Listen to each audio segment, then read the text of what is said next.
Hello and welcome to Cattleman to Cattleman. I'm Kevin Ochsner. The end of 2024 is quickly approaching, so what can we expect from the cattle markets for the rest of the year? Joining us now to talk about that very issue and give us more insight into the fall outlook is Troy Applehans with CattleFax. Troy, weaning time is approaching for so many people across this country. What are your thoughts about this feeder calf market as we move into the fall? The feeder cattle and calf markets have performed very well the past couple of years. As you know, Kevin, we're enjoying the cycle highs that we're going into here. And of course, we're another year deeper into that cycle overall. Sure. But we continue to forecast a slower and more methodical restocking rate and/or expansion. Not seeing any signs of that at this particular time for sure. Mm-hmm.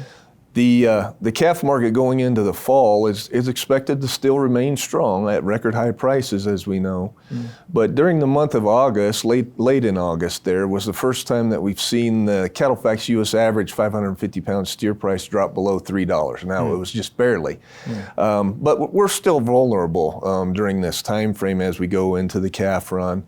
We had a high price of $328 in the springtime frame for those 550-pound steers. Mm-hmm. The seasonal would imply that there's typically about a 14% break into the fall time period.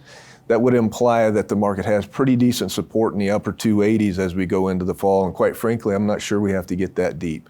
At the same time, when we tend to see heifers kept back, as if we're going to, in fact, retain some heifers, which we are expecting there would be a degree of that going into the fall time period, but you would tend to see that steer heifer price narrow, and we haven't seen that up to this point. The heifer calves at the same weight, to the steer mates still run about 11, 12, 13% below the steer calf prices. I'm curious, another big source of income for cow-calf operators obviously is cull cows and cull bulls. And gosh, that's been a strong market through the summer. What are your thoughts as we start preg checking these cows about what that cull cow price is going to be throughout the fall? That's been a really big, strong market this year, Kevin. That's been a little bit of a savior, fortunately, for some of the people that have obviously had to liquidate their herds due to the ongoing drought that we've had, particularly in certain areas of the country. Mm-hmm. You know, 50% of beef consumption's in the form of ground beef. And our non-fed slaughter is down about 900,000 head this year. Well, obviously we would pick some of that up in order to fulfill the demand through exports. But that being said, we still have had a very strong cull cow market. The market would imply that from your spring highs to your fall lows, when we get deeper into the culling process here into the fall, that there's typically about a 19% break to those prices. That's still implying that these cull cow prices in the mid-teens would be very solid support as we go through the fall. And you know, I think with feed prices, obviously we're able to put some pretty economical gain back on these females. Sure. And so if we can retain ownership on them for 90 to 100 days as we get into next year, those prices obviously get a little bit better than they do during the lows in the fall time period.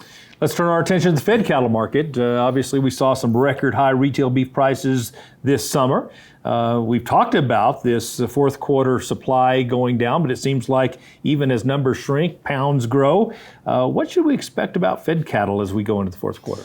Cattle feeders have had a really good run here over the past 2 to 3 years where they've been very profitable. There's obviously been time frames of the year, such as the flush that we had in the market last fall. We obviously had the bird flu scare that flushed the market this past spring. And obviously during the month of August, we went through a pretty good flush in the market as well. These break-evens will increase going forward, as we know. They're getting to a spot in here where profit is going to be a little bit harder to come by. But we still do anticipate, as you normally would see in a seasonal market, where you get this holiday demand as you go into the fall time period, particularly for the rib. Sure. And we would still anticipate that these fed cattle prices will increase in value as we go into the fall. Unlike what we went through last year, we're still anticipating a pretty decent market where we can get pretty close to break-evens on these cattle as we go through the balance of the year. Okay. You mentioned feed earlier, and looks like we're going to have a big corn crop. What are your projections relative to feed prices, both in terms of corn and in terms of hay stock? Hay stocks have been replenished to a large degree here over the past couple of years. We've had some pretty good moisture in some of these areas the past couple of summers where we've actually replenished the hay stocks that got so low. Obviously, with a reduced cow herd, we're utilizing less of those hay stocks as well. And so they've cheapened up, and that's been a big benefit to a lot of the producers that are in a drought area once again. The grain sector of the market's been difficult for the farming community, no doubt about that. What we went through last year in terms of the overall corn crop, it was the largest crop in history, about a 15.3 billion bushel crop. What the estimates are for this new crop here in 2024 is it will be the third largest crop in history. The market feels pretty comfortable about the supply right now.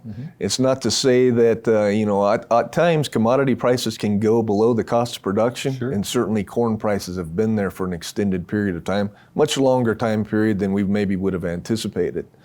We've got the estimates by USDA are about a 14% stocks to use. The market is implying that there's a larger stocks to use than that at this particular time. Wow.